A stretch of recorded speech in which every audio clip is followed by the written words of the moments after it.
Today, we are diving deep into one of the most foundational stories you'll ever hear, the story of Abram. But this isn't going to be just a simple retelling.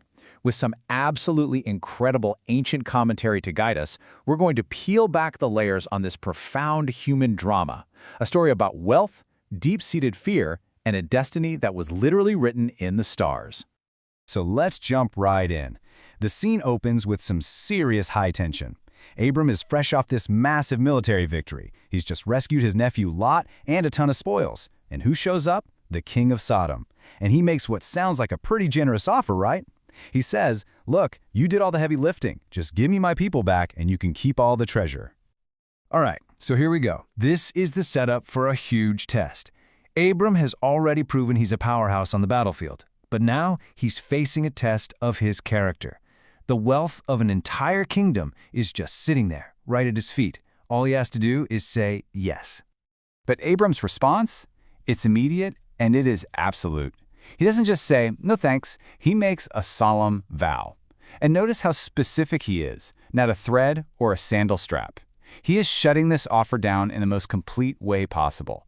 There is zero room for negotiation. And what's really cool is that in the original Hebrew, the phrase he uses is harimoti yadi, which literally means "I lift my hand." The great medieval commentator Rashi explains that this isn't just some figure of speech. No, it describes the physical act of raising your hand to swear an oath. It's a formal, binding, legal act, and he does it right there in front of the king. So why do all this? Well, Abram tells us himself, straight up, this isn't just about rejecting dirty money or something. It's about perception. It's about his legacy. Abram absolutely refuses to let any human king take the credit for his prosperity. He's making a powerful statement about where his blessings really come from. And this is where Rashi's insight is just brilliant.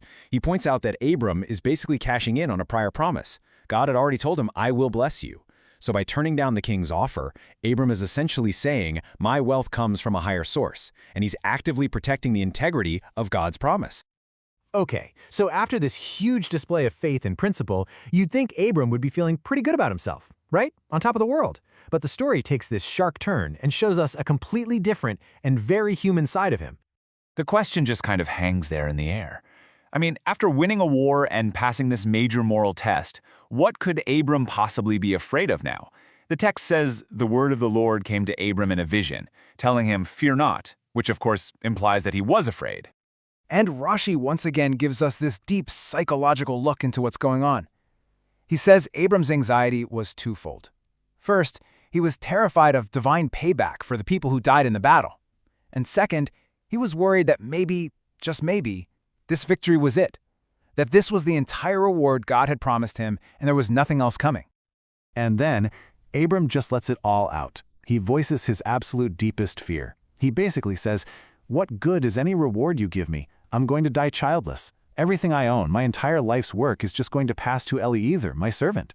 You can feel the despair. All the wealth and victory in the world mean nothing without a future.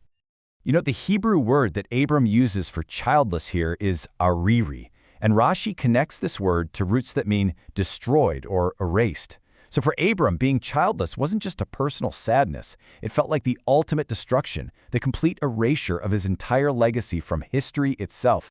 So this is Abram's crisis point. He's laid his greatest fear completely bare. Now let's see how this divine vision responds.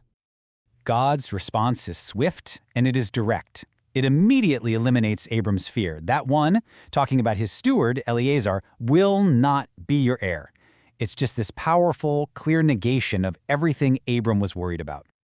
And then comes the promise.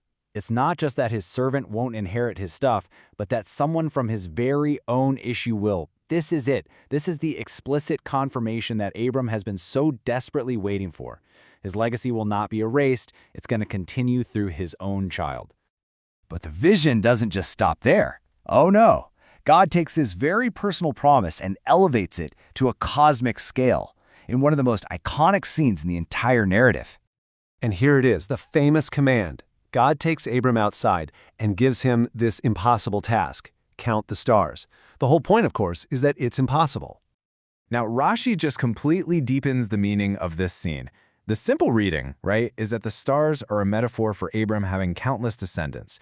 But Rashi suggests something way more profound. He says the command to go outside actually means to go outside his astrology.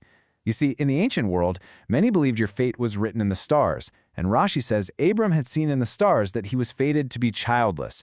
So God is telling him to literally step outside of that fate, promising that a new name would bring a whole new destiny. And with that deeper understanding, the final line of the promise just lands with so much more force. It's not just a promise about quantity, it's a promise of a destiny that is completely transformed. So we've had the crisis, the fear, and this incredible multi-layered promise. How does Abram react to all this?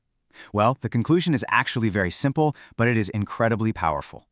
And there it is. That's the resolution. After all the anxiety, after staring into that abyss of being forgotten, Abram believed. He put his trust in the promise. And that act of faith was considered this profoundly righteous thing. This really gets to the core of the story. Rashi points out on this specific promise, the one about having an heir, Abram didn't ask for a sign. He just trusted.